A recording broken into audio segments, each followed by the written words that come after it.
So you won't believe me when I say this to you, but you see in a second, it take a few seconds for you to understand, but nobody would believe it. So in Cavan and Monaghan, Cavan has a big population, Monaghan has a smaller population than Cavan, but still it's a big population when you combine the two. And it came out the other day, just at the beginning of the month, it came out the other day about to do with disability assessments for children particularly. Now, as we all know, the law of the land says within 6 months a child is supposed to get a disability assessment. That's the law of the land. Within 6 months, that's what the law says. That within the 6 months they should have it. Now you'd be shocked to know, and this is shocking to know that only for this is 4 years now. For the last 4 years, only one child in Cavan and Monaghan was seen to within 6 months. A lot of them were seen to within a year and 5 months. In some cases, 9 months. But a year and 5 months or longer, in some cases, they're waiting 3 or 4 years to be seen to. And of course, this is down to many things. First of all, of course, the staffing issues, because they won't pay people to work, basically. They want people to work for nothing in the government. These people that are working, they're actually doing something. The government are getting well paid, don't worry about that, and NGOs. But the people who are actually doing the work, assessments, etc., they're working hard, they're doing their best, and they're understaffed, because a lot of them are leaving for Australia. And they can't afford to make a living. So they couldn't blame them, to be totally honest. And the other thing is, of course, there's lack of funding, but there's loads of money for other shit. But, they're the main issues we have, but mainly the staffing issues. But of course, the funding is an issue too. But what I'm going to say now is, why is number 40, because the Minister for Children's number 40, God help us all.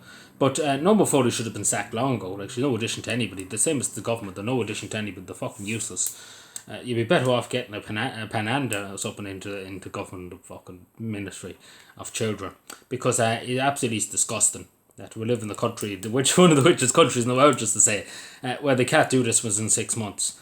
But they can build bicycle sheds within 6 months. It just doesn't make any sense. But long story short, of course, the state is failing these young people. There's no doubt about it. They're failing them. They are failing them. They're terribly failing them. In some cases, the parents of the children had to get pay for it themselves, pay for private assessments, which shouldn't happen. The parents have enough to pay for in terms of house and etc. Keeping a child, it's not easy, and so asking for more money off them because of the state's neglect. Because that's what it is, neglect. It's simple as that. They simply neglect. This is the situation we'll have. But it's absolutely ridiculous that none of our county councillors, none of our TDs, Chocty Dollars, or senators are up in arms. They should be up in arms. They should be in the council chamber threatening to succeed from the country nearly at this stage.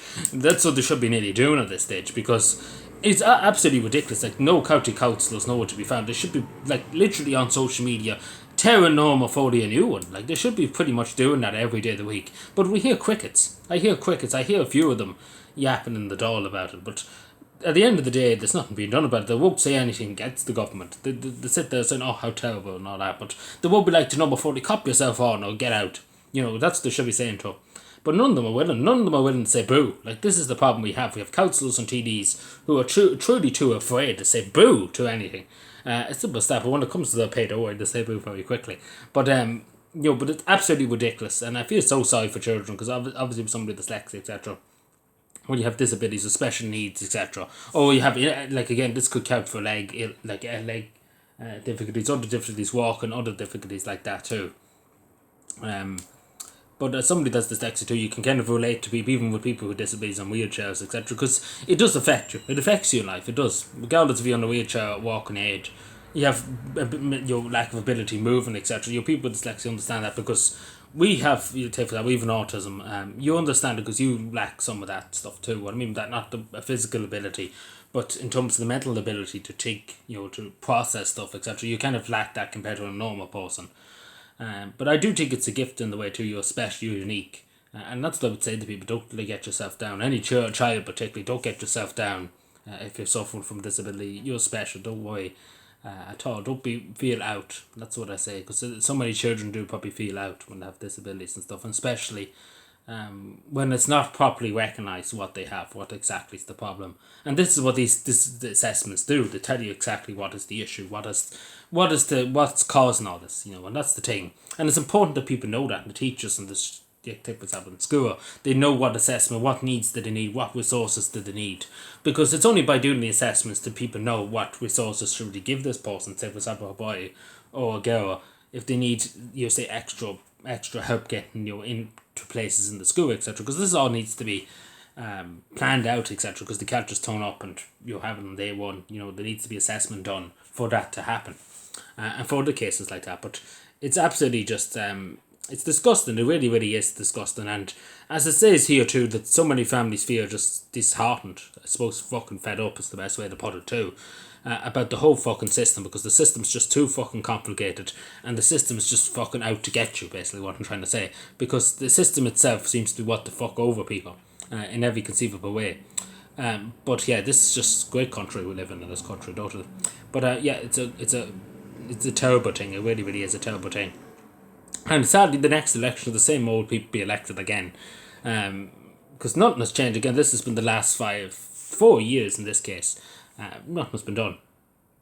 We're going to be in the next 4 years. In 4 years' time, I'll be back here saying the same thing again, unfortunately. Because that's just the simple reality. Because unless you have radical change, you're going to have the same old, same old. And what I mean by radical change is, you have to try and make things affordable for people, first of all, for the staff that's working there. Because the main issue we see with many staff leaving care homes with other places is to do with the rent. They can't afford to pay the rent. They can't afford to pay the bills. And it's mainly down to housing. I've seen it many, many times, survey after survey. It's the rent. And along with electricity and other stuff, don't get me wrong. But it's mainly the accommodation. A lot of people take, for example, the work in Cavan. Even I know one person that works in Monaghan. They don't even live in Monaghan. They have to go all the way from Loud to Monaghan every morning, 5 days a week. And that's nearly an hour or two drive, basically. And, they're paying for the petrol. They have to pay for stuff. And it's not worth their while, because at the end of the day, they're paying a huge amount of money, because they can't get a house in Monaghan. They can't get anywhere in Monaghan.